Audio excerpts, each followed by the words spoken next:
அதோடு மட்டுமல்ல, அதுலயும் சில பேரு நீங்க திமுகவில் இருக்கிறதாலதான் உங்களை எங்களால ஆதரிக்க முடியல, நீங்க திமுகவில் சொப்படிக்கிறதாலதான் நாங்க உங்ககிட்ட வர முடியல என்று சொன்னவர்களுக்கெல்லாம் காலம் அதற்கான வாய்ப்பை அவர்களுக்கு தந்திருக்கிறது.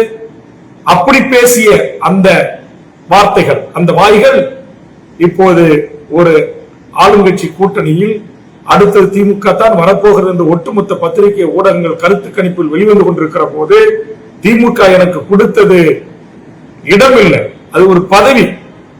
அந்த பதவியோடு மட்டுமல்ல, வாரிய தலைவர்கள் தருகிறோம், வேறு விதமான ஆசாபாசைகள் காட்டப்பட்டன.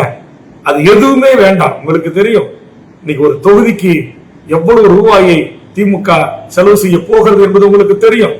அப்ப அவ்வளவு ரூபாயை கூட உங்களுக்கு நாங்கள் உங்கள் தொகுதி செலவுக்காக செலவிட தயாராக இருக்கிறோம் என்று எல்லாம் ஆசை வார்த்தைகள் காட்டிய போதெல்லாம் எனக்கு பணம் பெரிதல்ல, பதவி பெரிதல்ல,